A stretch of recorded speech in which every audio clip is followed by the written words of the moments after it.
ওম শান্তি। আজকে বাবার 25 এপ্রিল 2026 মুরলি। বাবা বলছেন, मीठे बच्चे, बाप दूर देश से आए हैं तुम बच्चों के लिए नया राज्य स्थापन करने। কি বলছেন বাবা? বাবা বলছেন যে আমি অনেক দূর দেশের থেকে এসেছি। কেন এসেছি? আমি শুধু তোমাদের জন্য এসেছি, তোমাদেরকে নতুন রাজধানীতে নিয়ে যাওয়ার জন্য। তুম আভি স্বর্গ কে লায়ক বন রহে। তাহলে ঈশ্বর কি করছেন? ঈশ্বর আমাকে এখন নতুন দুনিয়ায় যাওয়ার যোগ্য তৈরি করছেন। অর্থাৎ কতটা গুরুত্বপূর্ণ বিষয়, আমাদের এটা নিয়ে একটু চিন্তা করা উচিত। ঈশ্বর তিনি আমাদের জন্য এসেছেন, আমাদেরকে নতুন দুনিয়ার যোগ্য তৈরি করার জন্য। তাহলে যে আমাদের জন্য এসেছে, আমরা কি তাকে ততটা গুরুত্ব দিচ্ছি যতটা দেওয়া দরকার? বা তিনি যে আমাদের দিব্য শিক্ষা প্রদান করাচ্ছেন, আমরা কি সেটার প্রতি সেই ধ্যান দিচ্ছি? সেটা আমাদেরকে চেক করতে হবে। প্রশ্ন করছে বাবা আজকে, जिन बच्चों का शिव बाबा में अटूट निश्चय है उनकी निशानी क्या होगी? বাবা বলছেন, যেই বাচ্চার শিব বাবার প্রতি অটুট নিশ্চয়, তার নিশানি কি? উত্তর বাবা বলছেন, वो आँख बंद करके बाप की श्रीमत पर चलते रहेंगे। কি করবে? বাবা বলছে সে কোনো ধরনের প্রশ্ন করবে না, বাবা যেটা বলছে সেটাকে সে চোখ বন্ধ করে বিশ্বাস করে চলবে। जो आज्ञा मिले, ঈশ্বর যেই আজ্ঞা দেবেন সেই আজ্ঞা অনুসারেই সে চলবে। कभी ख्याल भी नहीं आएगा कि इसमें कुछ नुकसान हो ना हो। বাবা বলছেন তার এটা কখনো চিন্তাতেই আসবে না যে এটা করতে গিয়ে আমার কোনো খারাপ হয়ে যাবে না তো, আমার কোনো লোকসান হয়ে যাবে না তো, তার এই চিন্তাটা আসবে না। বাবা বলছেন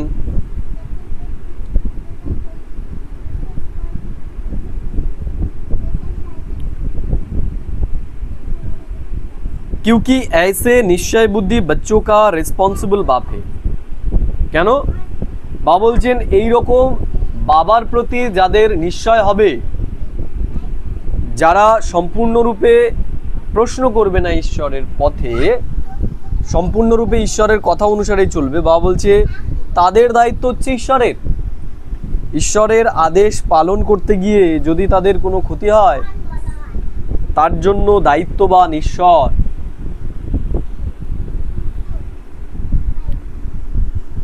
उन्हें निश्चय का बल मिल जाता है। বাবা বলছেন তারা নিশ্চয়ের বল প্রাপ্ত করে। ঈশ্বরের প্রতি তাদের নিশ্চয় তাদেরকে শক্তি প্রদান করে। उन्हें निश्चय का बल मिल जाता है, अवस्था अडोल और अटल हो जाती है। তাদের অবস্থা কি হয়ে যায়? তাদের অবস্থা অচল অডল হয়ে যায়। তাদের ভেতরে কোনো রকমের ভয় বা সংশয় এগুলো দেখা যায় না। গীত, तुम ही हो माता तुम ही पिता हो। তাহলে ঈশ্বর আমাদের মাতা, আবার ঈশ্বর আমাদের পিতাও, এটা আমাদের মনে রাখতে হবে। ওম শান্তি। ইও মহিমা কিসকি শুনি? বাবা বলছেন এই যে তুমি হো মাতা তুমি হো পিতা, এটা কার মহিমা? उत्तर बोलছে, जिसको सिवाय तुम बच्चों के दुनिया में और कोई जानते नहीं। কার মহিমা এটা? যাকে আমরা ছাড়া এই দুনিয়ার আর কোনো ব্যক্তি জানে না। এই দুনিয়াতে যত বড় বড় মহাত্মা মহাপুরুষ এসেছেন, তারাও যাকে জানেন না, আমরা তাকে জানি। এইটা আমাদের নিশ্চয় করতে হবে। ইয়ো হে উচতে উচ বাপ কি মহিমা। বাবা বলছে এটা কোনো সাধারণ মানুষের মহিমা নয়, এটা হলো উঁচু থেকে উঁচু সর্বোত্তম परमात्मार महिमा। बाकी जिसकी भी महिमा करते हैं वो फालतू हो जाती है। বা বলছে এই দুনিয়াতে যারই মহিমা করা হয় না কেন, বা বলছে সেগুলো সব ফালতু মহিমা। बाकी जिसकी भी महिमा करते वो फालतू हो जाती है। উঁচতে উঁচ এক ही बाप है। বা বলছেন উঁচু থেকে উঁচু হলো এক পরমাত্মাই, তার থেকে উঁচু আর কেউ নেই।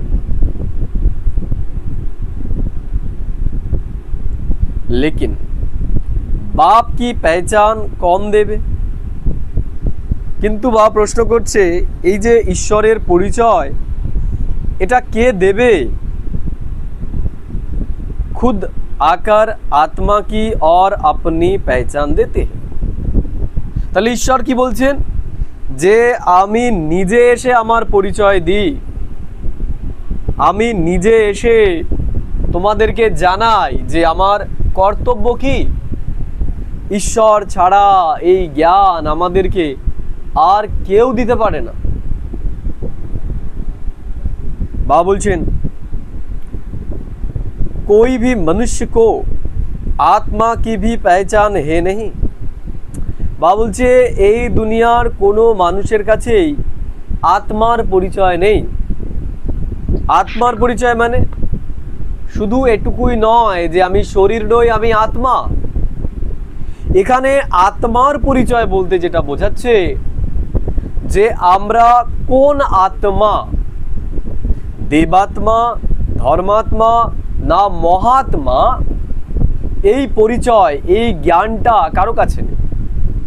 দুনিয়ার মানুষ ভাবে যে দেবী দেবতারা তারা অন্য কোনো লোকে বিরাজ করে, তারা সূক্ষ্ম কোনো দুনিয়াতে বিরাজ করে, কিন্তু ঈশ্বর এসে আমাদেরকে বলছেন অন্য কোনো দুনিয়াতে নয়, অন্য কেউ নয়। তোমাদের আসল পরিচয় হচ্ছে তোমরাই সেই সত্যযুগের দেব আত্মা। এই যে পরিচয়টা, এই যে জ্ঞানটা, এইটা এই দুনিয়ার কোনো মানুষের কাছে নেই।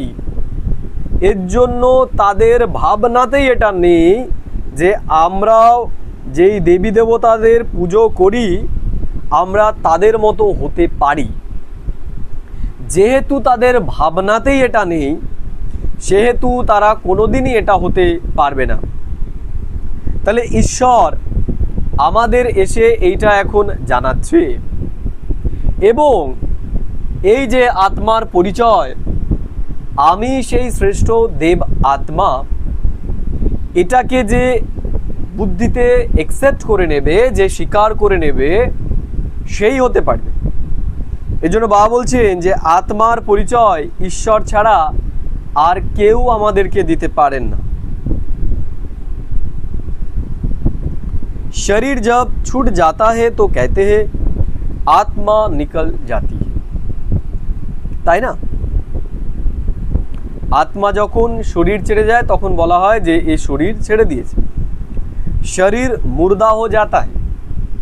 আত্মা যখন শরীর ছেড়ে দেয় তখন শরীর মৃত হয়ে যায়, শরীরের ভেতরে আর কোনো ধরনের অনুভূতি থাকে না। বাবা বলছেন आत्मा अविनाशी है, वो कभी खत्म नहीं होती। তাই ঈশ্বর আমাদের বলছেন যে আত্মা হচ্ছে অবিনাশী, আত্মাকে কখনোই শেষ করা যায় না। आत्मा जो स्टार मिसल है वो अति सूक्ष्म है। বা বলছেন আত্মা যে অতি সূক্ষ্ম জ্যোতির্বিন্দু তারার মতো, তার কখনো বিনাশ হয় না।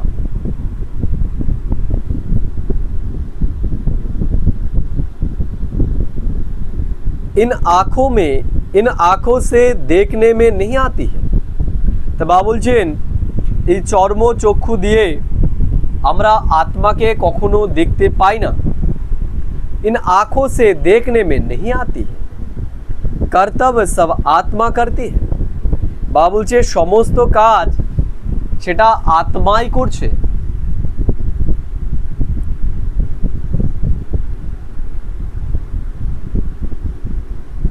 परंतु घड़ी घड़ी देह अभिमान में आ जाते हैं तो कहते हैं मैं फलाना हूँ, मैं इहो करता हूँ।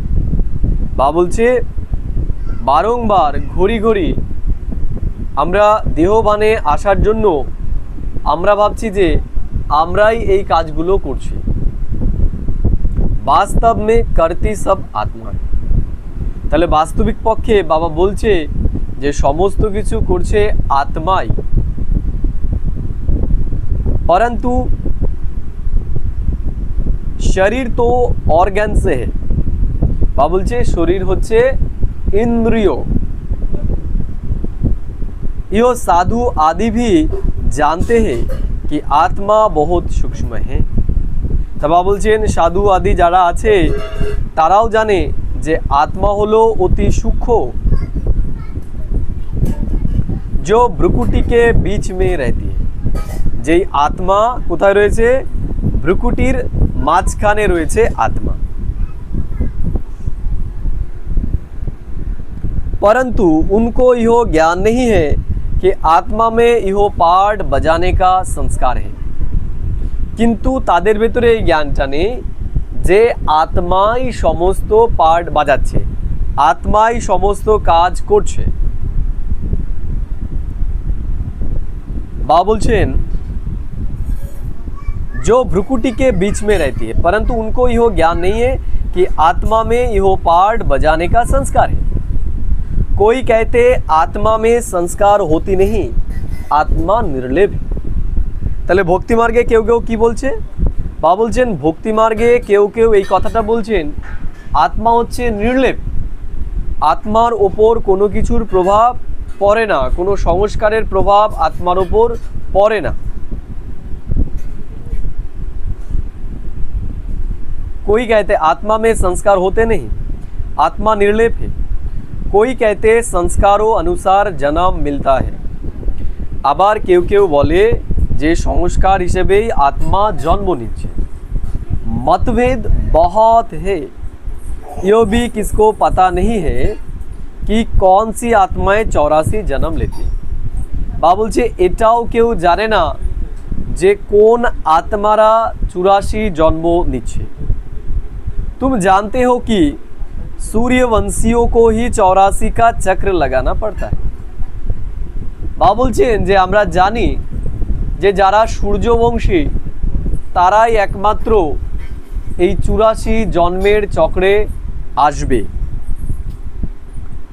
तुम जानते हो कि सूर्यवंशी को ही 84 का चक्र लगाना पड़ता है। आत्मा ही 84 का चक्र लगाए पतित बनती।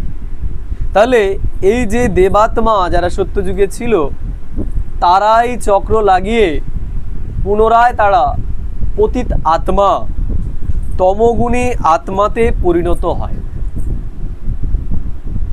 উনকো আপ পাবন কন বানায়। তাহলে এই যে যারা পতিত আত্মা হয়ে গেছে তাদেরকে পবিত্র কে বানাবে? पतित पावन उचते उच एक ही बाप है। तब বলছেন পতিত পাবন উঁচু থেকে উঁচু তিনি একজনই। আসবে না তো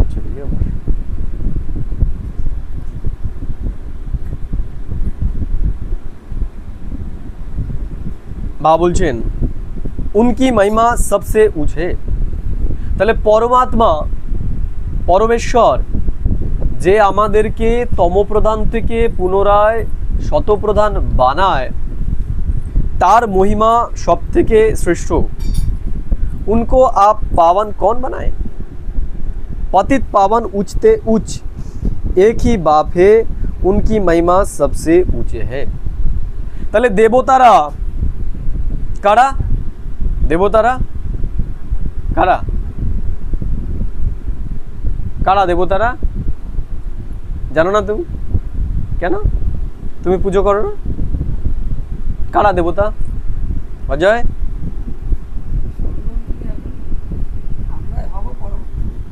আমরাই হব।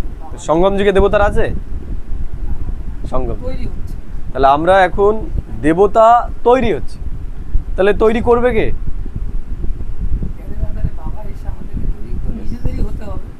হ্যাঁ, জ্ঞানটা দিচ্ছে।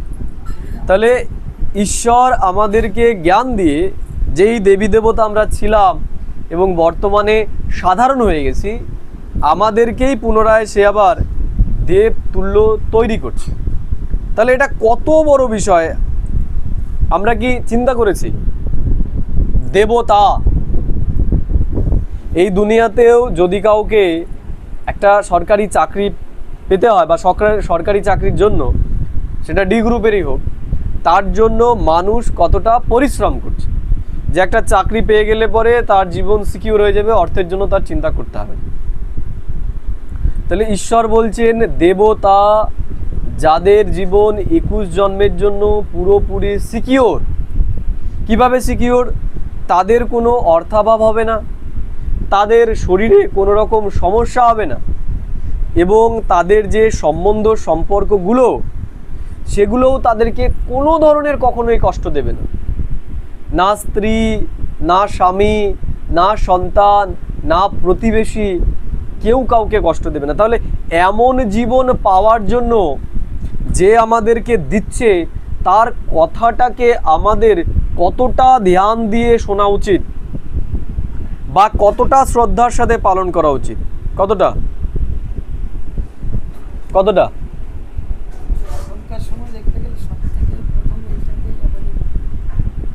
তাহলে আমরা পাচ্ছি না কেন করতে?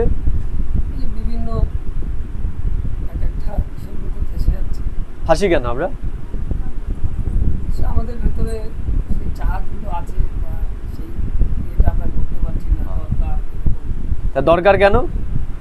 দরকারের কারণ একটাই, যে আমরা এই চামড়ার চোখ দিয়ে দেখি, আমরা বুদ্ধির চোখ দিয়ে দেখি।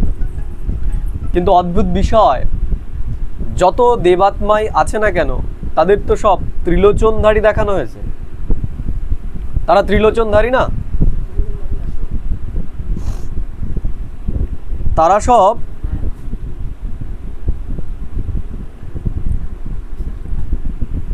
সব ত্রিলোচনধারী। দুনিয়ার মানুষ হচ্ছে দুই চোখ দিয়ে তারা এই দুনিয়াকে দেখছে। তুই বললি না যে আমরা ফেসে যাচ্ছি কেন? কারণ আমরা এই চোখ দিয়ে যেগুলো দেখছি সেগুলোর আধারে আমরা কি করছি? কম্পেয়ার করছি।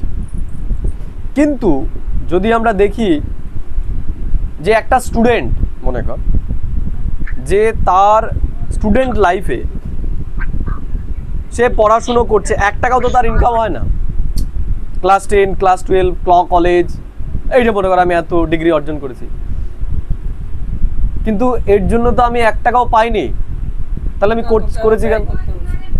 ব্যয় করতে হচ্ছে। তাহলে এটার এমন চিন্তা করে তো ব্যয় করিসনি যে আমি কিছুই আর কি করবো না। মানে এখন তুই যে স্টেজটাতে আছিস বা আরও যারা খরচা করে, তারা চায় যে আমি একটা পদ বা আমি একটা পরবর্তীতে আমি একটা ঠিক জায়গায় পৌঁছাবো, বা আমি একটা নির্ভরশীল একটা জায়গায় আমার, যেহেতু তুই এত পড়াশুনো করেছিস, তোর নিশ্চয়ই একটা ইয়ে ছিল যে আমার যদি একটা স্কুল মাস্টারি বা এটার জন্য যদি তুই মাস্টার ডিগ্রিটা করেছিস, তো যাই কোনো কারণবশত সেটা হচ্ছে না, বা তাই আমরা দেখ এই যে করছি কিসের জন্য? ফিউচারকে বুদ্ধিতে রেখে করছি, যে আমরা ফিউচার চিন্তা করছি যে এইগুলো যদি আমরা করি তাহলে আমরা এটা হতে পারি। তা দেখ এই জায়গায় বলছে যে আলাফ আর বে, এইটার প্রতি আমাদের নিশ্চয় থাকা দরকার। আমরা পারছি না কেন? আমরা মায়ের মধ্যে ফেসে যাচ্ছি কেন? এই নিশ্চয়টা আমাদের নেই। ওই ছেলেটা তো পড়া ছেড়ে দিয়ে চলে গেল না তার জীবনটাকে বেটার করার জন্য। আমরা ছেড়ে দিচ্ছি, কম্প্রোমাইজ করছি। তার মানে কি? আমরা এই চোখ দিয়েই দেখছি, আমরা বুদ্ধির দ্বারা এই যে ঈশ্বর এখন এসে গেছে এগুলো নিয়ে আমরা বিচার করি না, ভাবি না। একদম বাস্তব। এই যে ভাবছি যে এইটা করতে হবে, ওইটা করতে হবে, এইটা হলে ভালো হবে, এইটা হলে ওদের ভালো হবে, আমিও ঠিক থাকবো। দেখ এইটা না আমি আমার জীবন থেকে দেখেছি, যেটা আমরা শর্ট টাইমে সমাধান করার চেষ্টা করি। এই তুই যাদের জন্য চিন্তা করছিস যে আমি এদের জন্য করছি, একটা সময় দেখবি তারাই তোর ওপর আঙুল তুলবে বুঝতে পারলি? এই রিসেন্ট মনে কর কালকেরই একটা উদাহরণ, আমি কারোর জন্য কিছু একটা করেছিলাম, এখন আমার এমন একটা সিচুয়েশন হয়ে গেছে যে আমি একটা জায়গায় তার উপর ডিপেন্ড হয়ে গেছি, বুঝতে পারলি? কিন্তু একটা সময় মনে কর তার আমার প্রচণ্ড পরিমাণে দরকার ছিল, সে জায়গায় কিন্তু আমার কোনো স্বার্থ ছিল না, সে জায়গায় আমি তার জন্য সেই জিনিসটা করেছি। এখন সে আমায় বলছে যে সে আমার ওপর করুণা বা দয়া করছে, আমার তাকে প্রয়োজন। বুঝতে পারছিস কি বললাম? ঠিক তেমনি এই যে বর্তমান সময় তোর যেটা মনে হচ্ছে যে আমি এদের জন্য করছি, একটা সময় তোরাই দেখবি তারাই তোর দিকে আঙুল তুলবে। কিন্তু এর পেছনে কি করি, আমাদের যে পরমার্থের পুরুষার্থ সেইটাকে আমরা বঞ্চিত করছি।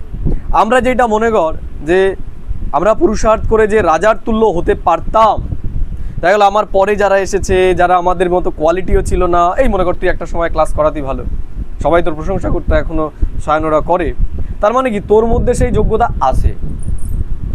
এবার মনে কর তুই সেটাকে যেই কারণেই হোক কাজে লাগাচ্ছিস না, কাদের জন্য? পরিবারের জন্য। একটা সময় দেখবি এরাই তোর উপর আঙুল তুলবে। আরেকটা বিষয়, যে যখন দেখবো যে এই দুনিয়ার আমার প্রয়োজন ছিল, একটা ঈশ্বর কথা বলে না যে হদ আর বেহদ, এই জায়গায় আমরা চিন্তা করছি কি আমার পরিবারের লোকের কথা, কিন্তু একটা বিষয় যে এইটাই আমার চারমারার চোখ দিয়ে দেখে মনে হচ্ছে যে এরা আমার 4 জন বা 5 জন বা 6 জন, এরা আমার আপন। কিন্তু যদি আমরা বুদ্ধির দিক থেকে দেখি, জ্ঞানের দিক থেকে দেখি, আত্মিক দৃষ্টিতে দেখি, এরা সত্যিই কি আমার আপন? আপন তো বলা যাবে না, কিন্তু হয়তো বাবা তো বলেছে যে এইগুলো তো সব আমাদের কর্মের আধারে আমরা পাচ্ছি বা আসছি, বা এটা একটা মানে চক্রের মধ্যে আমরা আছি। এদের প্রতি আমাদেরও কিছু হয়তো দায়িত্ব করতে হ্যাঁ, হয়, এদের প্রতি মানে পেয়েছি, যেমন তুই এই পরিবারটা পেয়েছিস, একদম বাবা আমাদের জন্ম দিয়ে এনেছে, নিশ্চয়ই এদের প্রতি আমাদের কোনো দায়িত্ব কর্তব্য আছে, এটা একটা ফিজিক্যালি থাকে। একটা জিনিস দেখ, যে দুটো জায়গা আমাকে দেখতে হবে, একটা হচ্ছে আমার কে, এইটা আমাদেরকে বুঝতে হবে। বর্তমানে যেই পরিবারটাকে আমরা আমাদের একান্ত আপন মনে করছি, যদি আমরা আমাদের 84 জন্মের যে চক্রটাকে দেখি, এই জায়গায় এরা কোথাও আসবে। এদের সাথে আমাদের যে লেনদেন, খুব কম জন্ম, 4-5টা জন্ম এদের সাথে আমরা থাকবো কলিযুগে, কিন্তু ম্যাক্সিমাম টাইম যাদের সাথে আমরা থাকবো সেটা হচ্ছে এই ব্রাহ্মণ পরিবারের সাথে। তাহলে দেখ যে আত্মিক লেভেলে যদি দেখি, এরাই তো আমার একান্ত আপন। যেমন মনে কর যে তুই একটা সিনেমায় অভিনয় করিস, দেখা গেল সেই সিনেমাটার অভিনয় করছিস তুই 2 বছরে, সেই জায়গায় তোর রিলেশন আছে, কেউ স্ত্রী হয়েছে, কেউ পুত্র হয়েছে, কেউ এরকম, কেউ মা হয়েছে। তাহলে সেই জায়গায় যখন তুই অভিনয় করছিস সেটাকে তোর সেইভাবেই করতে হচ্ছে, কিন্তু আলটিমেটলি সেটা কি তোর পরিবার? সেটা তো পরিবার নয়, তোকে পুনরায় আবার নিজের পরিবারেই ফিরতে হবে, সেখানে আবার আমার পার্টটা আলাদা। একদম। তা ঠিক এই জায়গাটায় আমাদেরকে বুঝতে হবে, এই ক্রিটিক্যাল লেভেলেই আমরা চিন্তা করি না বলে আমরা ফেসে যাই। আমরা যদি এই ক্রিটিক্যাল লেভেলে প্রশ্ন করি, দেখ এই পরিবারের প্রতি আমার, তুই যেটা বললি যে এই পরিবারের প্রতি যেমন আমার দায়িত্ব আছে, তেমনি এই বেহদের পরিবারের প্রতিও আমার দায়িত্ব রয়েছে। যেই ব্রাহ্মণ আত্মারা রয়েছে যাদের পালনার জন্য আমাকে দরকার, যেমন এই পরিবার পালনার জন্য আমাকে দরকার, তেমনি এই ব্রাহ্মণ পরিবারের পালনার জন্যও কিন্তু আমার দরকার। তাহলে বাবা এর জন্য বলেছে 8 ঘন্টা 8 ঘন্টা, তুমি এই পরিবারকেও দাও কতটা? 8 ঘন্টা। তুমি 8 ঘন্টায় যতটা করতে পারবে সেটা তুমি এই পরিবারকে দাও, আর এই যে 8 ঘন্টা সেটা তুমি স্বপুরুষার্থ এবং এই যে তোমার ঈশ্বরীয় পরিবার, এই পরিবারের তুমি পালনা দাও। কারণ তুমি যদি পালনা না দাও তাহলে তুমি উঁচু পদের অধিকারী হতে পারবে না, রাজা হতে পারবে না। তাহলে আমাদের যদি এটা নিশ্চয় থাকে যে কলিযুগ পেরিয়ে সত্যযুগ আসবে এবং বর্তমানে আমরা কলিযুগের অন্তিম সময় রয়েছি, তাহলে আমাদের নিজেকে নিজে প্রশ্ন করতে হবে যে সত্যযুগ যদি চলে আসে, আমি কি সত্যি তার জন্য প্রিপেয়ার? আমি কি এমন পুণ্য জমা করেছি? আমি কি নিজেকে অধিকার নিয়ে বলতে পারবো যে আমাকে তুমি রাজা করো? সেই কর্তব্যগুলো কি করেছি আমরা? তাহলে আমরা করছি না কেন? কারণ এই ক্রিটিক্যাল থিঙ্কিংয়ের মধ্যে আমরা নেই। আমরা সংসার নিয়ে চিন্তা করছি, আমরা আশেপাশে যারা রয়েছে তাদেরকে চিন্তা করছি যে এদের এত ধন সম্পত্তি, আমার পরিবারের ভাই বোন যারা কাকাতো জ্যাঠাতো এরা এত কিছু করে ফেলতে পারছে, আমি এই পরিবারের জন্য কিছু করতে পারিনি। কিন্তু আমরা এটা চিন্তনের মধ্যেই রাখি না যে এই দুনিয়া এখন বিনাশ হতে চলেছে, এই দুনিয়া এখন বিনাশ হতে চলেছে, এই দুনিয়া আর কিছু সময়ের জন্য থাকবে। তাহলে আমরা যে জিনিসগুলো করছি, আমরা কিসের জন্য করছি? এই যা কিছু আমরা করছি এগুলো আমার এই বিনাশী দুনিয়াতেই রেখে যেতে হবে। তাহলে আমরা পরমার্থের জন্য কিন্তু পরমার্থের চিন্তন করছি না, যেটা আমাদের এখন করা দরকার। তাহলে আমরা এই মায়ার মধ্যে ফাঁসবো। এই যে ক্রিটিক্যাল চিন্তন, এটাই হচ্ছে যোগ। এই জন্য বাবা বলছে জ্ঞান শোনার থেকেও যেটা ভাইটাল সেটা হচ্ছে এই ক্রিটিক্যাল থিঙ্কিং। আমি এবার একটু মাঝখানে একটু পজ করি। মানে এই যে কিছু দিনের যে চেঞ্জিংয়ের কথা, এটা বেশি লং হলে পরে যারা ইউটিউবে শুনবে তারাই হবে। এর আগে আমি যখন এসেছিলাম তখন তো দেখছিলাম আমার ভিতরে একটা আলাদা একটা চেঞ্জিং ছিল। ওই সুতরাং বলেছিল, এটা আমিও অনুভব করেছি যে হ্যাঁ অন্যরকম ছিল। বাবা তো এইবার গিয়ে কি হয়, এইবার আমি না এই মোবাইলের মাধ্যমে আমি আমাদের যে বৃন্দাবনের যে প্রেমানন্দ মহারাজ, ওনাকে এত দেখতে শুরু করি, আমার মনের মধ্যে একটা আলাদা চেঞ্জ চলে আসে। যাদের সাথে আমি এইগুলো নিয়ে আগে ঘাটাঘাটি করতে হবে, যে হিন্দু পরিষদ, বজরং দল, RSS এদের সাথে যুক্ত হয়ে যে যারা গলত কাজ করতো তাদেরকে মারতে পিটতে যেতাম বা তাদের বিরুদ্ধে থাকতাম, জেলেও গেছি। এগুলো না অটোমেটিক আমার ভেতর দিয়ে চলে গেছে যখন আমি ওনাকে দেখতে শুরু করি এবং ওনাকে যখন, আর এখন আমার এরকম মাঝে মাঝে মনে হয়, সবসময় তো হয় না, যখনই একা থাকি, যখনই মানে মেডিটেশনও করতে বসি না, না নিয়ে যাও, যখনই মেডিটেশন করতে বসি এখন মানে চোখ বন্ধ করে না ওখানে ওনার ছবিটাই চলে আসে আমার মানে মাইন্ডে। ওই বাড়িতে গিয়ে বসছিলাম, যখনই বসে যায় তখন ওনার ছবি চলে আসে। এটাই হচ্ছে যে আমাদের সঙ্গ, বললাম না যে যেই রকম সঙ্গ আমরা করব তার প্রভাব আমাদের মধ্যে পড়বে। তা দেখ, এরা রয়েছে ভক্তি মার্গে, আমাদের মার্গ এতে থেকেও আরো অনেক উঁচু। আগে তো আমার এটা ফিল হতো যে আত্মা পরমাত্মা ব্লেসিংস এগুলো অনেক ফিল হতো। এখন তার মাঝখানে হয়ে গেছে কেন? কারণ সঙ্গটা চেঞ্জ হয়ে গেছে। এর জন্য সঙ্গ অত্যন্ত গুরুত্বপূর্ণ একটা বিষয়। এর জন্য বাবা বল না যে তুমি দেখবি আমাদের যে 4টে পিলার রয়েছে তার মধ্যে যে রয়েছে যে শুদ্ধ অন্ন, দৈবিক গুণের ধারণা, ব্রহ্মচর্য, তার সাথে আরেকটা ইম্পর্টেন্ট পিলার রয়েছে সেটা হচ্ছে সৎসঙ্গ। যেমন সঙ্গ আমি করব আমার ভেতরে আচরণ সেই রকমই হবে। চেয়ার নিয়ে আসো। এর জন্য এটা খুবই ইম্পর্টেন্ট। এর জন্য ক্রিটিক্যালি আমাদের এইগুলো চিন্তা করা উচিত যে আলটিমেটলি এগুলো আমি করছি কেন।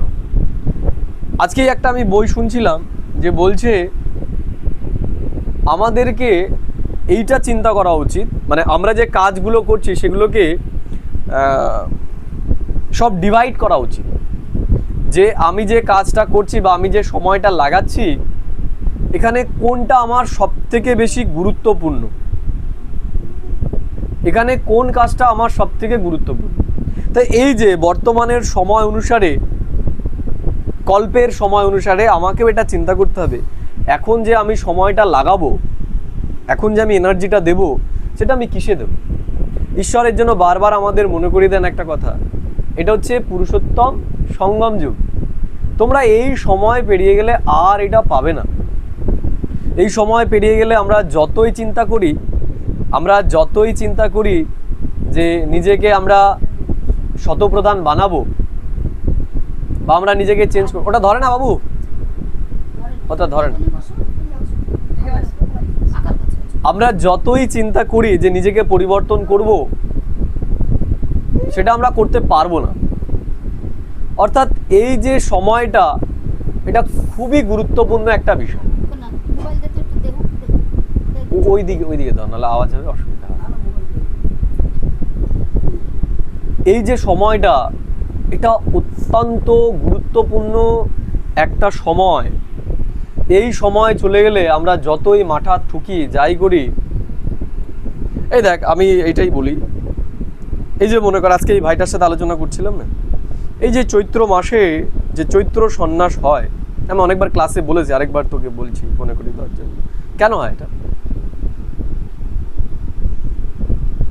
এটা তো অ্যাকচুয়ালি এটা অনেক রকম, মানে যদি শর্টে বল, নাহলে যারা ইউটিউবে রয়েছে তারা ডিস্টার্ব। আমিও যদি দেখি বা ভক্তি মার্গেও যদি দেখি, এটা হচ্ছে একটা মানে যারা বলে যে এটা কি শিবকে প্রসন্ন করার জন্য, বা যে শিব পার্বতীর যে একটা বিয়ের যে একটা ব্যাপার, সেই দিক থেকেও আছে, এবং তাকে প্রসন্ন করার জন্য নানান রকম ইয়ে করা হয়, বিধিবিধান দিয়ে পুজো করা হয়। শিবের তো শরীরে নেই, তাহলে আবার তাকে প্রসন্ন না, করবে? এটা তো অ্যাকচুয়ালি তো এটা তো আমরা জানলাম প্রথমত জ্ঞানে এসে। তারা তো শিবকে মানে সেই শঙ্করকে তারা শিব মানছে, যে দেহধারী যিনি আছেন বা তার সাথে যিনি পার্বতী বা গৌরী আছেন, এই জন্য যে শিব পার্বতী সেজে নিয়ে গিয়ে গ্রামে গ্রামে নাচ হয়। এবং এই জায়গাটায় আমি করছি, কারণ যারা ইউটিউবে রয়েছে তারা না হলে হবে। তুই যে উত্তরটুকু দিবি সেটা যতটা পারবি শর্টে দেওয়ার চেষ্টা করবি। দেখ, একটা বিষয় আমরা যদি দেখি যে কখন হয় সেটা আমাদেরকে বিচার করতে হবে। কখন হয়? বছরের শেষ যে মাস, চৈত্র মাস, তারও দেখবি 15 দিন বা 1 সপ্তাহ আগে এটা করা হয়। কি করা হয়? তখন সন্ন্যাস নেয়। কারা নেয়? পুরুষরা নেয়, যে সংসারকে তারা ত্যাগ করে সেখানে, এবং তাদের কাজ কি হয়? যে ঈশ্বরকে, পরমাত্মাকে সবার বাড়ি বাড়ি নিয়ে যাও, বাড়ি বাড়ি নিয়ে যায় না? এবং সেই জায়গায় তারা কি করে? বিভিন্ন রকম দেবী দেবতার সাজে সাজে অসুর কালী সেই যুদ্ধকেও দেখায়, তাই? এবং অন্তিম দিন, একদম অন্তিম দিন, সেই দিন একদিকে বিভিন্ন দেবদেবী সেজে তারা করে, আরেক দিকে যেটা হয় সেটা হচ্ছে চরক ঘোরানো হয় বা জিভে বড়শি পড়ে। এগুলো কেন করা হয়? দেখ, এটাও একটা প্রতীক, কারণ এই সময় আমরা যা কিছু করব সেগুলোই সব ভক্তিমার্গের কপি হবে। বুদ্ধি দিয়ে বিচার করবি এটা, কারণ আমাদের এই পুরোটাই হচ্ছে বুদ্ধির বিচারের ওপর। এটাই যোগ, বুদ্ধি দিয়ে বিচার করাটাই হচ্ছে যোগ। তাহলে এই যে আমি যে কথাগুলো বলবো, এগুলো নিয়ে তুই যদি বিচার করিস সেটাই যোগ হবে, এবং সেটাই আমাদের ভেতরে পরিবর্তন নিয়ে আসবে, আমাদের দৃষ্টিকোণ। এগুলো হচ্ছে মানে তার আরাধনা করছে, দেখাচ্ছে যে তার শক্তি এত নিচে, কষ্ট দিল সেটা তাকে কষ্ট করে না, তাকে প্রসন্ন করার জন্য আর কি। না, আমি বলছি দেখ, সে হচ্ছে পরমাত্মা, পরমেশ্বর। যেমন পিতা সন্তানের কষ্ট দেখি সন্তুষ্ট হয় কখনো? না, সেটা তুই যদি কাটিস, জিভ কাটিস, হাত কাটিস, তোর বাবা মা কি সন্তুষ্ট হবে? নিশ্চয়ই কষ্ট পাবে। তাহলে ঈশ্বরের আমরা সন্তান, আমরা বলছি ভোলে বাবা। কেমন বাবা? ভোলা বাবা। তাহলে ভোলা বাবা কি আমাদের নিজেকে কষ্ট দেওয়াতে সে সন্তুষ্ট হবে? তার মানে এইটা আমাদের সম্পূর্ণরূপে ভ্রান্তি। এটা তো জ্ঞান মার্গের বিচার।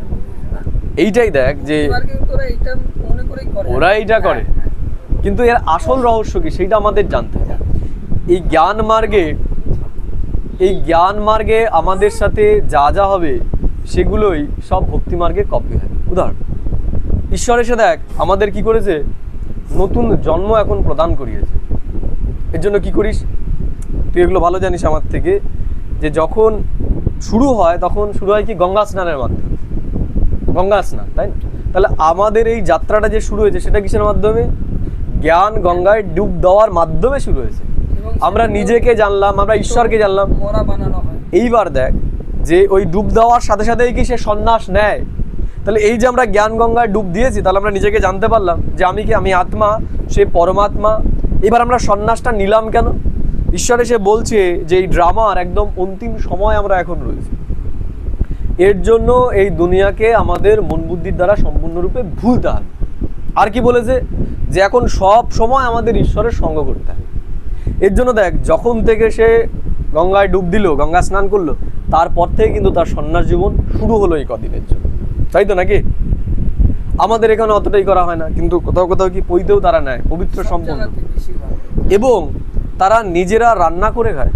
সপাকাহারী বাবা যেগুলো আমাদের বলেছে খাদ্যের ব্যাপারে। তাহলে দেখ, এই যে সময় পর্ব, এই সময় তারা ঈশ্বরের সঙ্গ করছে, ঈশ্বরের সাথে থাকছে, ঈশ্বরকে সবার বাড়িতে বাড়িতে নিয়ে যাচ্ছে। তাই ঈশ্বর আমাদের কি বলেছে?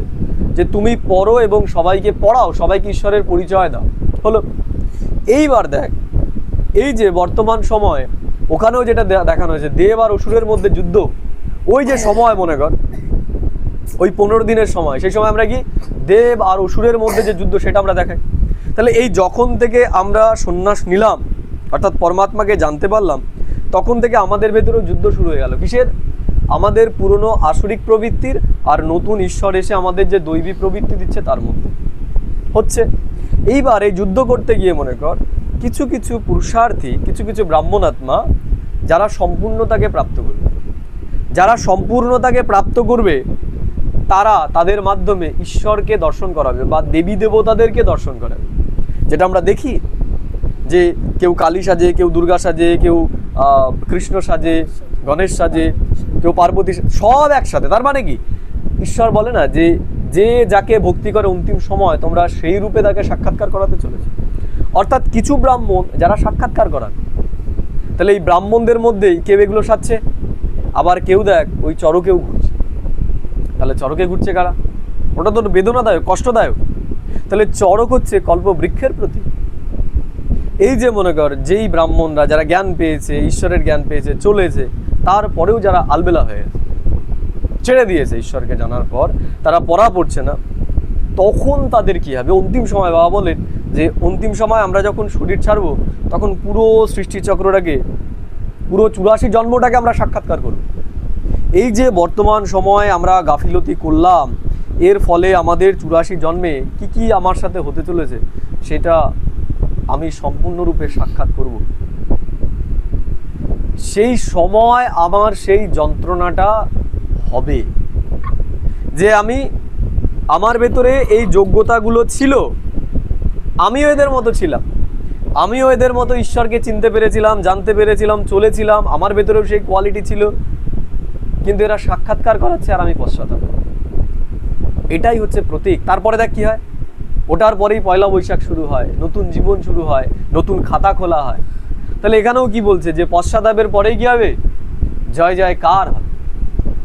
তাহলে বর্তমানে আমরা যেগুলো করছি সেগুলোই ওখানে দেখানো হয়েছে। তো এটাই, এই ক্রিটিক্যাল থিঙ্কিংয়ের মধ্যে থাকতে হবে এবং এগুলোকে দেখে আমাদের পুনরায় মনে করিয়ে দেবে যে আমরা যেন গাফিলতি না করি। আমাদের এখন একটাই মুখ্য কাজ, সেটা হচ্ছে পুরুষার্থ, পুরুষার্থ, পুরুষার্থ, নিজে করা এবং অন্যকেও করা। বোঝা গেল? तो बाबा बोलছেন पतित पावन ऊंचते ऊंच एक ही बाप है, उनकी महिमा सबसे ऊंच है, 84 जन्म सब तो नहीं लेते। बाबा बोलছেন 84 जन्म সবাই নেবে না।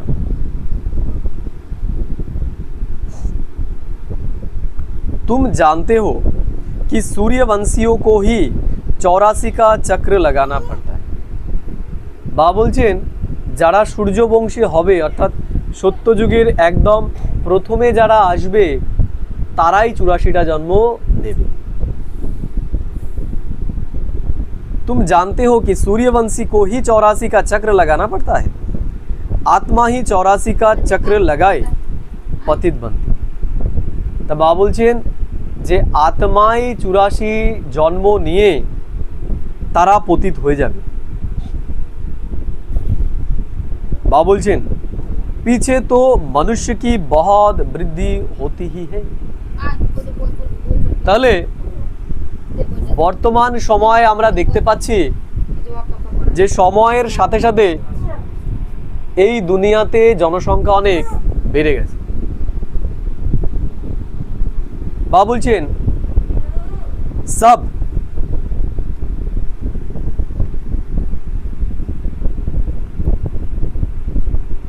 বাবা বলছেন যে সব একট্টে তো নেহি আতে হে। তাহলে সমস্ত আত্মা পরম ধাম থেকে একসাথে আসবে না। जो पहले पहले सतयुग में आएंगे सूर्यवंशी राजे और प्रजा उनके 84 जन्म लेते हैं। বাবা বলছেন যারা একদম প্রথম প্রথম আসবে তারাই 84টা জন্ম নেবে। पीछे तो मनुष्य की बहुत वृद्धि होती है ना, फिर कोई के 83 कोई के 80 जन्म होते हैं। বাবা বলছেন কেউ 83টা জন্ম নেবে, কেউ 80টা জন্ম নেবে। वहाँ सतयुग में तो पूरी 150 वर्ष आयु होती है। বাবা বলছেন সত্য যুগে আমাদের পুরোপুরি 150 বছর আয়ু হবে, কম বেশি নয়। कोई जल्दी मर ना सके, ওখানে কেউ তাড়াতাড়ি মরবে না। ये बातें বাপ হি ব্যাট समझाते এই কথাগুলো একমাত্র ঈশ্বরই আমাদেরকে বোঝাতে পারেন, তাছাড়া আর কেউ আমাদেরকে বোঝাতে পারেন না।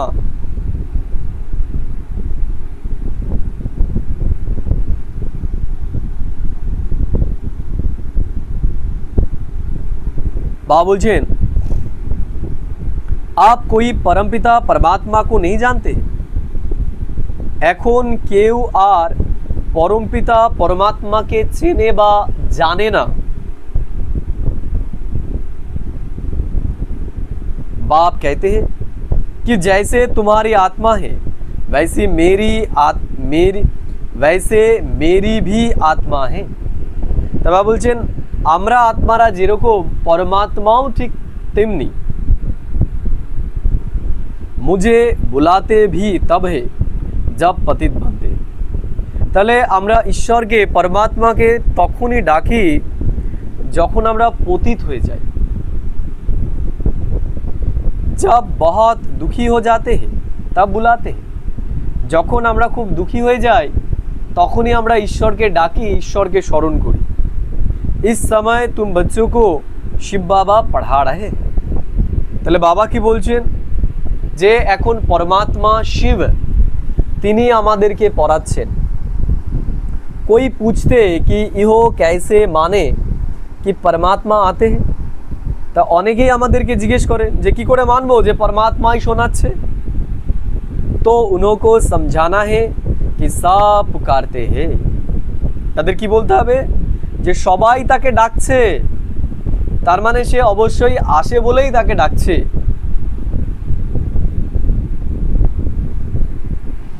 হে পতিত পাবন आओ आप वो है निराकार। তাহলে কি বলে আমরা ডাকি যে হে পতিত পাবন তুমি আসো, তাকে আমরা এই বলে ডাকি।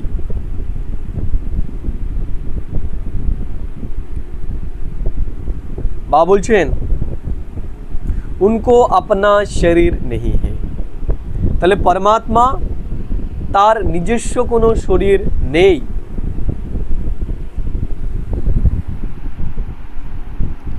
आना भी है पतित दुनिया में। তাকে আসতেও হয় এই পুরনো পতিত দুনিয়াতে। पावन दुनिया में तो नहीं आएंगे। परमात्मा पावन पवित्र दुनियाते नतून दुनियाते তিনি আসেন না, তিনি আসেন এই পুরনো দুনিয়াতে।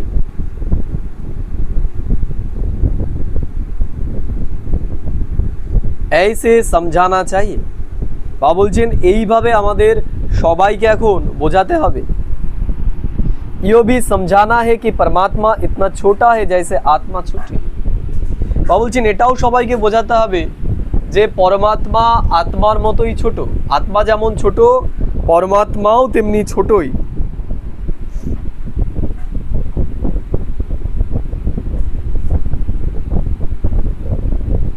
परंतु वो है मनुष्य सृष्टि का बीज रूप नॉलेज। তিনি হচ্ছে মনুষ্য সৃষ্টির বীজ রূপ নলেজফুল জ্ঞানের সাগর তিনি। बाप कहते हैं कि तुम मुझे परमपिता परमात्मा कहते हो। तो बाबा की बोलছেন যে বাবাকে আমরা কি বলি परमपिता परमात्मा বলি। पुकारते हो तो जरूर आएंगे ना। তাহলে আমরা তাকে ডেকেছি তাহলে তাকে অবশ্যই আমাদের কাছে আসতে হয়। गायन भी है कि दूर देश का रहने वाला आया देश पड़ाए। গায়নও আছে যে দূর দেশে যে থাকে সে অন্যের দেশে পড়ায়া দেশে সেখানে আসে। अभी बाप द्वारा मालूम पड़ा है कि अभी हम पढ़ाए देश अर्थात रावण के देश में। তাহলে এখন আমরা ঈশ্বরের দ্বারা জানতে পারছি যে এখন আর আমরা আমাদের নিজের দুনিয়াতে নেই, আমরা এখন অন্যের দুনিয়াতে রয়েছি, অন্য লোকের দুনিয়াতে। सतयुग त्रेता में हम ईश्वरीय देश अर्थात अपने देश में थे। তাহলে সত্য যুগে আমরা আমাদের নিজের দুনিয়াতে ছিলাম। फिर द्वापर से लेकर हम पराय देश पराय राज्य में आ जाते। আর দ্রাপর থেকে কি হয়েছে দ্রাপর থেকে আমরা অন্যের দেশ অন্যের দুনিয়াতে চলে এসেছি। বাম মার্গ মে আ যাতে, আমরা এখন কোন মার্গে চলে এসেছি? আমরা এখন বাম মার্গ অর্থাৎ উল্টো পথে আমরা চলে এসেছি। ফির ভক্তি শুরু হয়ে যাতি, এরপরে কি হবে? এরপরে ভক্তি শুরু হয়ে যাবে। पहले पहले शिव बाबा की भक्ति करने लग जाते हैं। সবার প্রথমে আমরা কার ভক্তি করি? সবার প্রথমে আমরা পরমাত্মা শিব বাবার ভক্তি করি। वो लोग शिव का इतना बड़ा लिंग बनाते, তাই না? ভক্তি মার্গে কি করেছে? শিবের অনেক বড় মূর্তি তারা তৈরি করে দিয়েছে। परंतु इतना बड़ा तो वो है नहीं, কিন্তু পরমাত্মা তো এত বড় নয়। ভক্তি মার্গে যেটা তাকে দেখিয়ে দিয়েছে বড় লিঙ্গ রূপে। अभी तुमने समझा है कि आत्मा और परमात्मा में क्या फर्क है। তাহলে এখন ঈশ্বর যখন আমাদেরকে জ্ঞান দিয়েছে, এখন আমরা এই পার্থক্যটা বুঝতে পারছি যে আত্মা আর পরমাত্মার মধ্যে পার্থক্যটা কোথায়।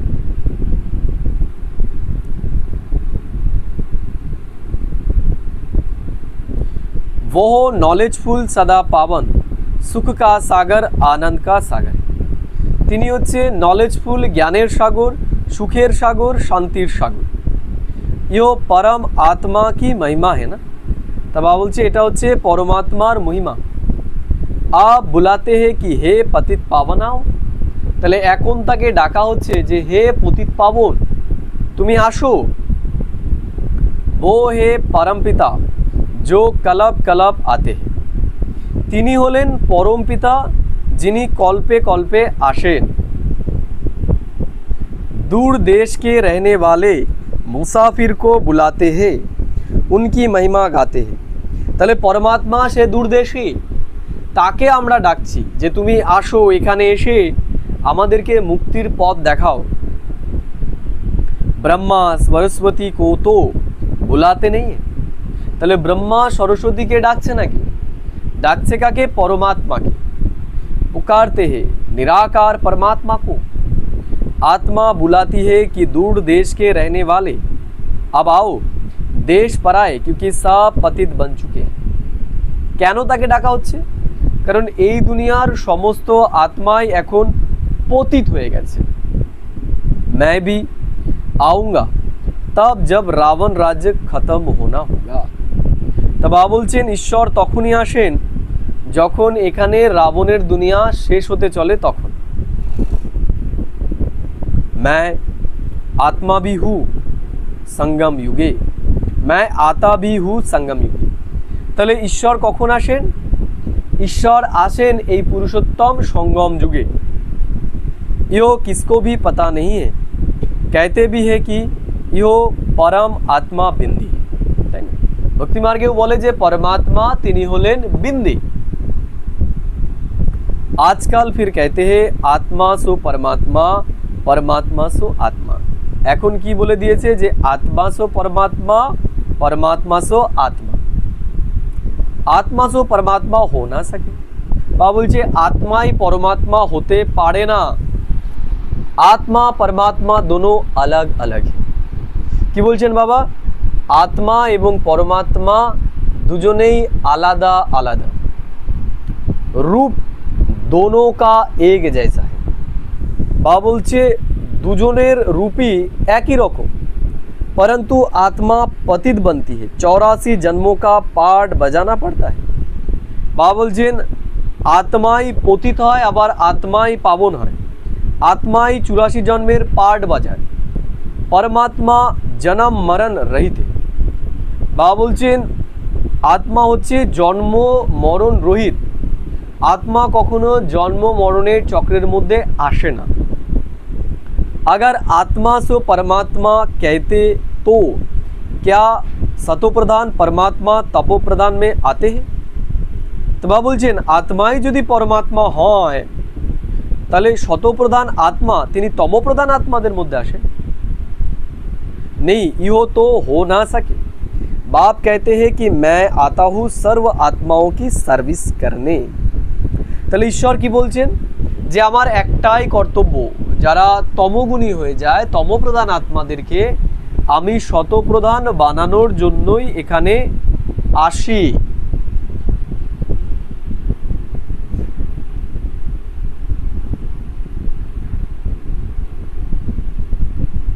बाप बोलते नहीं, यो तो हो ना सके। बाप कहते हैं कि मैं आता हूँ सर्व आत्माओं की सर्विस करें। তাহলে ঈশ্বর তিনি এসেছেন সমস্ত আত্মার সেবা করার জন্য। মেরা জন্ম ভি নেহি কাহা যাতা। তাহলে ঈশ্বরের আমাদের মতো মাতৃগর্ভে জন্ম হয় না, তিনি জন্ম মৃত্যু চক্রে আসেন না। मैं आता ही हूँ नरकवासियों को स्वर्गवासी बनाने। তাহলে ঈশ্বর তিনি আসছেন নরকবাসীদেরকে স্বর্গবাসী বানানোর জন্য। পরায়ে দেশ মে আয়ে হে। তাহলে ঈশ্বর তিনি তার নিজের দেশে আসেননি, অর্থাৎ তিনি যেই দুনিয়া তৈরি করেন তিনি সেই দুনিয়াতে আসেননি। তিনি এমন একটা দুনিয়াতে এসেছেন যেটা সে তৈরি করেননি, একদম খারাপ দুনিয়াতে তিনি আসেন। বাবা বলছেন সর্ব আত্মাও কি সার্ভিস করনে। তাহলে ঈশ্বর এখানে আসছেন সমস্ত আত্মার এখন সেবা করার জন্য, আমাদের সেবা করার জন্য তিনি এখানে এসেছেন। বাবা বলছেন আতে ভি জরুর হে তব তো শিবরাত্রি মানাতে। তা বাবা বলছেন ঈশ্বর এখানে আসেন, এর জন্যই তো আমরা শিবরাত্রি পালন করছি।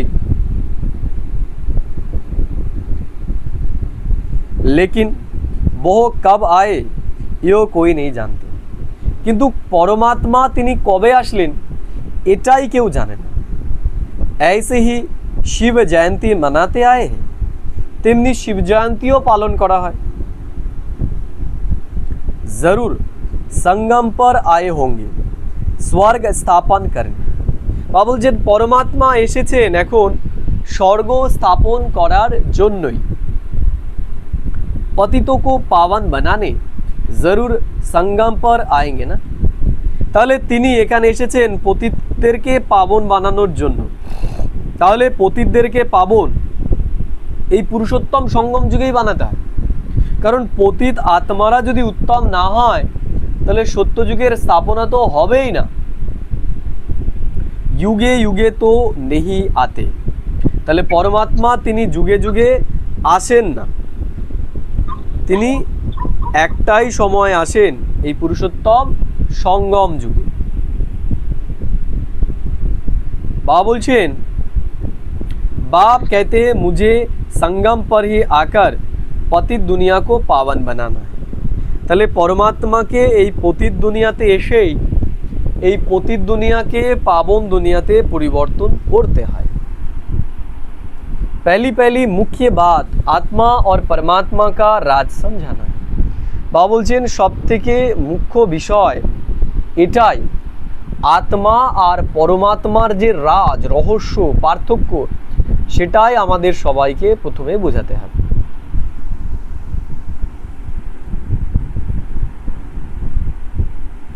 फिर समझाना है कि वो कल्प के संगम युग पर आते पावन बनाना। তাহলে তিনি আসেন কল্পের সঙ্গমে। কেন আসেন? আমাদের আত্মাদেরকে পবিত্র বানানোর জন্য। ইয়ো কাম উনকা হি হে না কি শ্রীকৃষ্ণ। তাহলে এই যে আমাদেরকে পতিত থেকে পাবন বানানো, এই কাজটা একমাত্র পরমাত্মারই, এটা শ্রীকৃষ্ণের নয়। শ্রীকৃষ্ণ তো খুদ হি 84 জন্ম লে নিচে উতরতে হে। বা বলছেন শ্রীকৃষ্ণ নিজেই 84 জন্ম নিয়ে নিচে চলে আসে। सूर्यवंशी सब नीचे उतरते, झाड़ आधा ताजा आधा पुराना थोड़ी होगा। বা বলছেন ঝাড় আধা অর্ধেক তাজা আর অর্ধেক পুরনো থোড়ি হবে। জর্জরি ভূত অবস্থা সব কি হতি। বা বলছেন সবারই জর্জরি ভূত অবস্থা হতেই হবে। कल्प की आयु का भी मनुष्य को पता नहीं। বা বলছেন কল্পের আয়ু কত এটা মানুষ জানে না। शास्त्र में लंबी चौड़ी आयु दे दी है তাই না? আমরা দেখেছি যে শাস্ত্রে কল্পের আয়ু অনেক লম্বা দেখিয়ে দিয়েছে। ইও বাপ হি ব্যাড সমঝাতে। তাহলে এগুলো আমাদেরকে কে বোঝাচ্ছেন? এগুলো স্বয়ং পরমাত্মাই এখন আমাদেরকে বোঝাচ্ছেন। আগে চল, जब निश्चय होगा तो समझ में भी आ जाएगा। তা বাবা বলছেন আগে আমাদের ভেতরে যখন নিশ্চয় চলে আসবে তখন এগুলো আমরা সব বুঝতে পারবো। पहले पहले मनुष्य को यह समझाना है कि परमपिता परमात्मा निराकार दूर देश से आए। তাহলে সবার প্রথম আমাদের মানুষকে তো এটাই বোঝাতে হবে যে পরমাত্মা নিরাকার, তিনি অনেক দূর দেশ থেকে এখানে এসেছেন।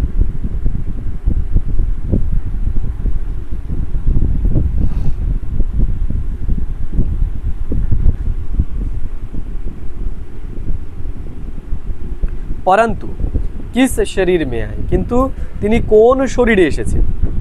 सूक्ष्म वतन में आकर क्या करेंगे? তিনি सूक्ष्म वतने এসে কি করবে? কারণ सूक्ष्म वतনে তো মনুষ্য আত্মারা নেই, তাকে পরিবর্তন করতে গেলে এই সাকার দুনিয়াতেই আসতে হবে।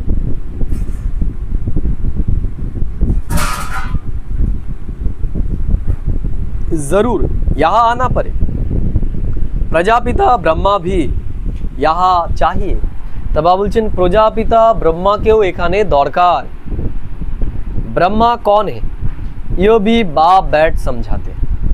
তা বাবা বলছেন ব্রহ্মা কে, এটাও এখন বাবা আমাদেরকে বোঝাচ্ছেন। जिसमें प्रवेश किया है वो अपने जन्मों को नहीं जानते थे तो बच्चे भी नहीं जानते। তা বাবা বলছেন যার ভেতরে পরমাত্মা প্রবেশ করেছে তিনি এই সমস্ত বিষয়ে কিছু জানতেন না, তাহলে আমরা তার সন্তান হয়ে কি করে এগুলো জানব?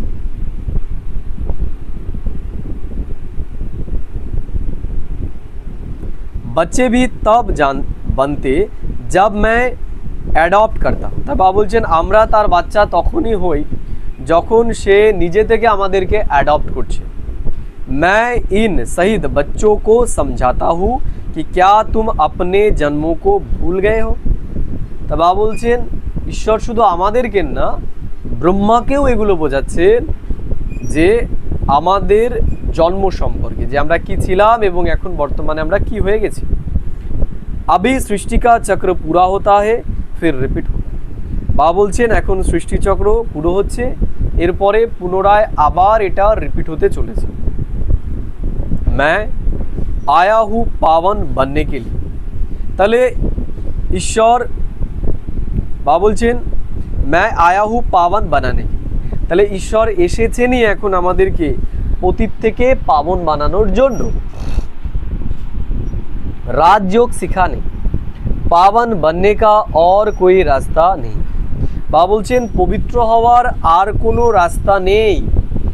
ঈশ্বর যে পথ দেখাচ্ছেন আমাদের, এই পথ ছাড়া আর কোনো পথ নেই নিজেকে পবিত্র শতপ্রধান বানানোর। এটাই একমাত্র অন্তিম পথ।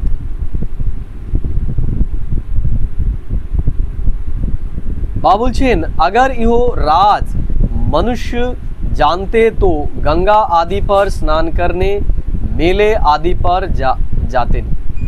তাহলে মানুষ যদি এই রহস্য জেনে যেত তাহলে মানুষ আর মেলা আদিতে যেত না, গঙ্গা স্নান করতে যেত না। इन पानी की नदियों में तो सदैव स्नान करते रहते। মানুষ গঙ্গাতে যমুনাতে তারা নিয়মিতই স্নান করছে। দ্রাপর से लेकर करते आए, তারা দ্রাপর থেকেই তারা গঙ্গা স্নান করে আসছে। परंतु कोई के भी पाप नाश नहीं होते हैं। কিন্তু বাবা বলছেন কারোরই পাপ নাশ হচ্ছে না। पहले पहले तो आत्मा और परमात्मा का भी राज बताओ। তাহলে সবার প্রথমে তো আমাদের আত্মা এবং পরমাত্মার রাজ সবাইকে এখন আমাদের বোঝাতে হবে।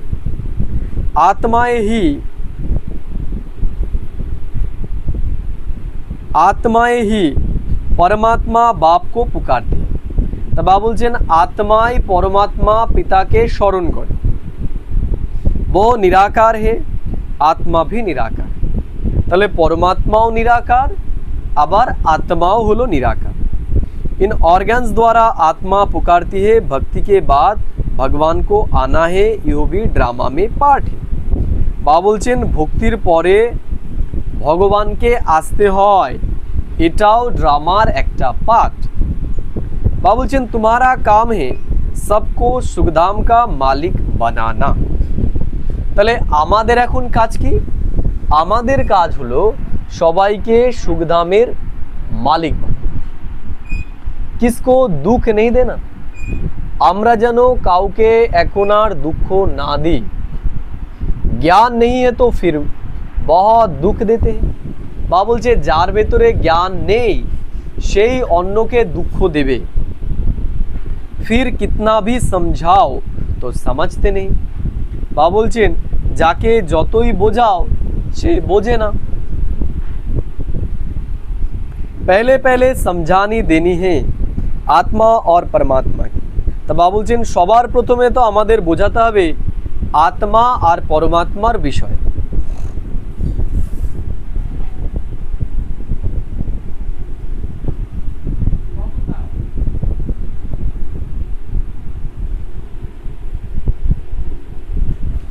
कैसे आत्मा में 84 जन्मों का पार्ट भरा हुआ है। কি বোঝাতে হবে আমাদের যে কিভাবে আত্মার ভেতরে 84 জন্মের পার্ট ভরা রয়েছে। जो अविनाशी पार्ट है कभी बदलने का नहीं। যেটা অবিনাশী পার্ট কখনোই যেই পার্ট বদলাবে না। ड्रामा में नुंदा हुआ है यो निश्चय वाला कभी हिलेगा नहीं। বা বলছেন যার ভেতরে নিশ্চয় আছে সে তাকে কেউ হেলাতে পারবে না। बहुत हिल जाते हैं। বা বলছেন অনেকেই আছে যারা হেলে যায়। पिछाड़ी में जब भंबोर को आग लगेगी तब अचल बन जाएंगे। বা বলছেন অন্তিম সময়ে যখন আগুন লাগবে তখন সব ঢিলে ঢালা ব্রাহ্মণরা সব মজবুত হয়ে যাবে।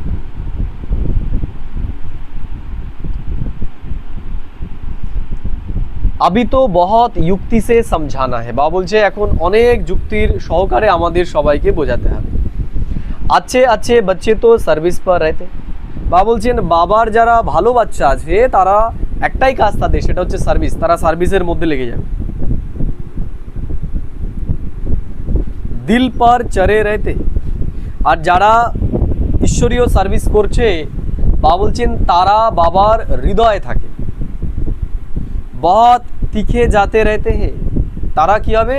তারা খুব তীখা হবে, বুদ্ধিমান হবে, তারা খুব উঁচু পথ পেতে চলেছে যারা ঈশ্বরীয় কার্য করছে, যারা ঈশ্বরীয় কর্তব্যকে করছে। दिल पर चढ़े रहते, बहुत तीखे जाते रहते, बहुत मेहनत करते हैं, उनको सर्विस का बहुत शौक रहता है। বা বলছেন অনেক মেহনত করছে, তাদের সার্ভিসের শখ থাকে যে সার্ভিস করব আমি। जिनमें जो गुण है वो बाबा वर्णन करते। বা বলছেন যার ভেতরে যেই গুণ আছে বাবা সেই সম্পর্কে বর্ণন করে।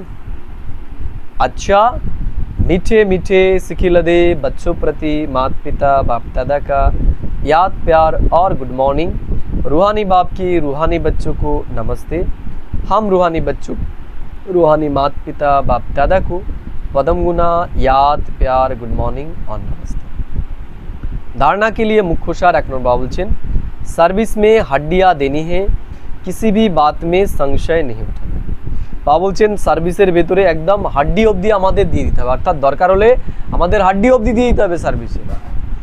सबको सर्विस से सुख देना है दुख नहीं। বা বলছেন সবাইকে এই সার্ভিসের দ্বারা আমাদের সুখ দিতে হবে, দুঃখ যেন আমরা কাউকে না দিই।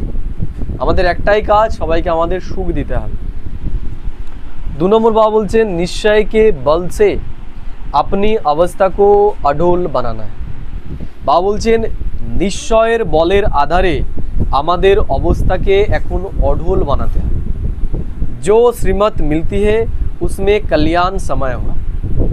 বাবা আমাদের যে শ্রীমত দিচ্ছেন তার ভেতরে আমাদের কল্যাণ সমিয়ে রয়েছে। क्योंकि रिस्पॉन्सिबल बाप है इसलिए फिक्र नहीं करना है। বা বলছেন দায়িত্ব হচ্ছে বাবার, আমরা যদি শ্রীমতে চলে আমাদের কোনো ক্ষতি হয় তার জন্য বাবা দায়ী। আমরা যেন এটা নিয়ে টেনশন না করি যে কি হবে। वरदान बाबा बोलছে योग युक्त स्थिति द्वारा सूक्ष्म व करे बंधनों को क्रॉस करने वाले बंधन मुक्त भव। बाबा বলছেন যোগ যুক্ত স্থিতির দ্বারা আমাদের সূক্ষ্ম যে কড়া বন্ধন রয়েছে সেগুলোকে আমাদের ক্রস করতে হবে, আমাদের বন্ধন মুক্ত হতে হবে। বাবা বলছেন যোগ যুক্ত কি নিশানি হে বন্ধন মুক্ত। বাবা বলছেন যে যোগযুক্ত হবে তার নিশানি হচ্ছে বন্ধন মুক্ত, সে সমস্ত বন্ধন থেকে মুক্ত হবে। योग युक्त की निशानी है बंधन मुक्त। योग युक्त बनने में सबसे बड़ा अंतिम बंधन है स्वयं को समझदार श्रीमत को अपने बुद्धि की कमाल समझना। বাবা বলছে আমাদের অন্তিম বন্ধন হচ্ছে নিজেকে খুব বুদ্ধিমান মনে করা। বাবা বলছেন আপনি বুদ্ধি কি কামাল समझना, নিজের বুদ্ধির কামাল মনে করা, অর্থাৎ শ্রীমত মে আপনি বুদ্ধি মিক্স করনা, অর্থাৎ শ্রীমতের মধ্যে আমাদের বুদ্ধি মিক্স করে দেওয়া। जैसे बुद्धि का अभिमान कहा जाता है, বাবা বলছেন जिसे बुद्धि का अभिमान कहा जाए, যেটাকে বুদ্ধির অভিমান বলা হয়। 2 নম্বর বাবা বলছে जब कभी कोई कमजोरी का इशारा देता है अथवा बुराई करता है, यदि उस समय जरा भी व्यर्थ संकल्प चला तो भी बंधन। বাবা বলছে যখন কেউ আমাদের কারেকশন করাচ্ছে, আমাদের কমজোরি ধরিয়ে দিচ্ছে বা আমাদের নামে উল্টোপাল্টা বলছে, বাবা বলছে সেই সময় যদি আমাদের ভেতরে ব্যর্থ চিন্তা চলে সেটাও হচ্ছে আমাদের একটা বন্ধন। जब इन बंधनों को क्रॉस कर हार जीत निंदा स्तुति से समान स्थिति बनाओ तब कहेंगे संपूर्ण बंधन मुक्त। তা বাবা বলছেন এখন আমাদের এই রকম স্থিতি তৈরি করতে হবে যেখানে হার জিত অর্থাৎ লাভ লস, নিন্দা স্তুতি অর্থাৎ কেউ আমার নিন্দা করলো নাকি আমার প্রশংসা করলো, এই সমস্ত পরিস্থিতিতেই আমাদের স্থিতিকে সমান বানাতে হবে। তাহলেই আমাদের বলা হবে যে আমরা সম্পূর্ণ বন্ধন মুক্ত হতে পেরেছি। আজকের স্লোগান বাবা বলছে पहले सोचना फिर करना यही ज्ञानी तू आत्मा का गुण है। বাবা বলছেন জ্ঞানী আত্মা তাকেই বলা হবে যে কোনো কিছুকে করার আগে বারংবার চিন্তা করে তারপরে করে। ये अव्यक्त ईश्वरी महान बनने के लिए मधुरता और नम्रता का गुण धारण कर। বাবা বলছেন মহান হওয়ার জন্য আমাদের মধুরতা আর নম্রতার গুণ ধারণ করতে হবে। বাবা বলছে जैसे अनजान बच्चा नुकसान वाली चीज़ को खिलौना समझता है तो उसे कुछ देकर छुड़ाना पड़ता है। বাবা বলছেন যেমন বাচ্চারা তারা ক্ষতিকর জিনিসকেও ছুরি কাঁচিকেও খেলার বস্তু তারা মনে করে, সেটা নেওয়ার জন্য তারা বায়না করে। তা বাবা বলছেন তাদেরকে সেটা থেকে ছাড়ানোর জন্য আমরা কি করি, তাকে অন্য কোনো খেলনা দিয়ে দিই। তাই বাবাও বলছে আমাদেরও তাই করতে হবে। যেই বিচারগুলো আমাদের ক্ষতি করছে সেখানে আমাদের নতুন একটা বিচার আমার বুদ্ধিকে দিয়ে দিতে হবে, তাহলে আর সেই ক্ষতিকর বিচারটা যেটা আমাকে দুঃখী করছে সেটা আমাকে দুঃখী করতে পারবে না। ऐसे जो अल्पकाल का मान शान বা अल्पकाल की इच्छा रखते हैं उन्हें मान देकर स्वयं निर्माण बन जाओ। তা বাবা বলছেন যারা অল্পকালের মান শান চাইছে, প্রশংসা চাইছে, বাবা বলছেন তাদের সাথে ঝামেলা করে লাভ নেই, তাদেরকে আমাদের অল্পকালের জন্য মান সম্মান দিয়ে দিতে হবে। उस समय यदि उन्हें शिक्षा देंगे तो टकराव पैदा होगा। বাবা বলছে তখন যদি তাকে আমরা শিক্ষা দিতে যাই, তার ভুল ধরাতে যাই, তাহলে তার সাথে আমাদের ঝামেলা বেঁধে যাবে। इसलिए ऐसे समय पर युक्तियुक्त चलन से परोपकारी बन क्षमा भाव से सम्मान देकर पहले उन्हें समझदार बना। এর জন্য বাবা বলছেন যে আমাদের যুক্তিযুক্তভাবে চলতে হবে, আমাদের পরোপকারী ক্ষমা ভাব সম্মান দিয়ে চলতে হবে।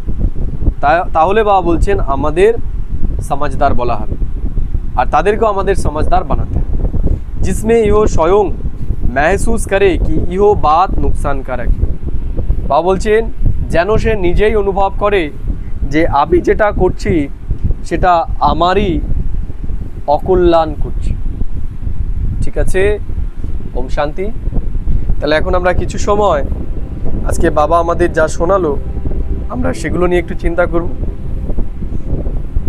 নিজেকে স্থিত করি আমাদের স্বস্তির আসনে।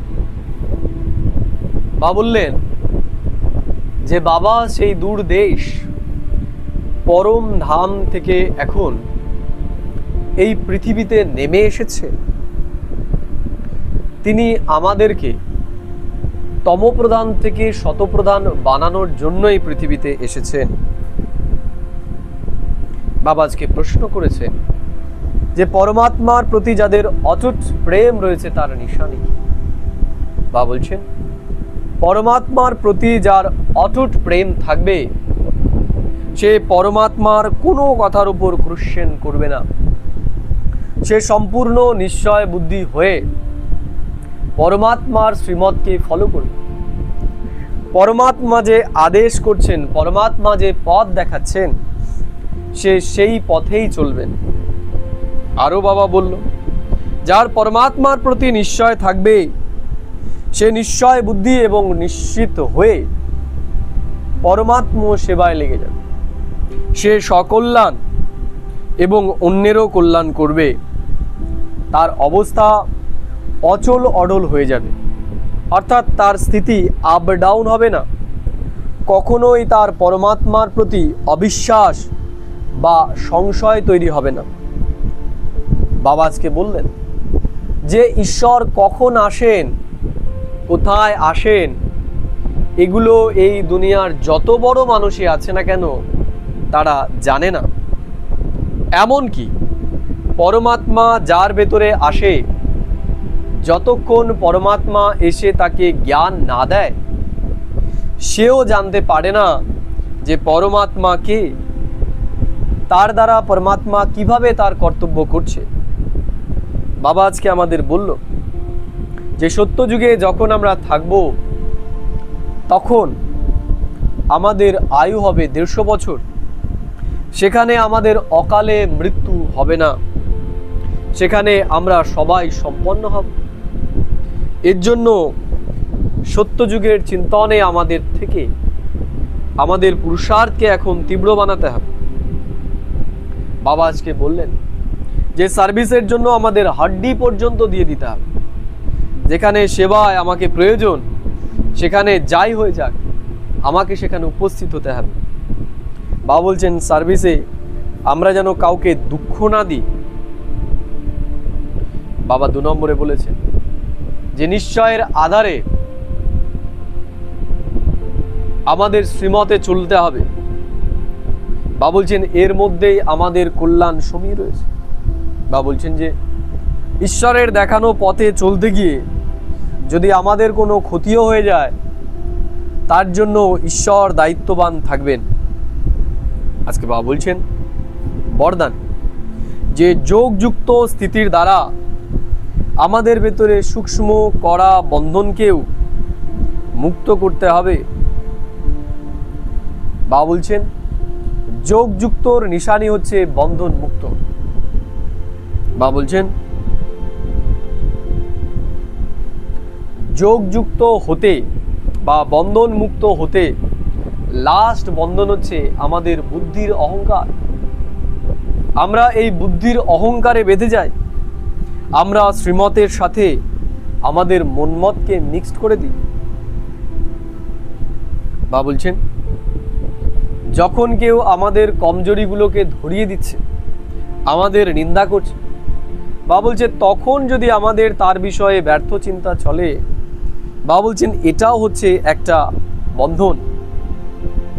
এর জন্য বাবা বলছেন এই সমস্ত বন্ধন থেকে আমাদের এখন নিজেকে মুক্ত করতে হবে।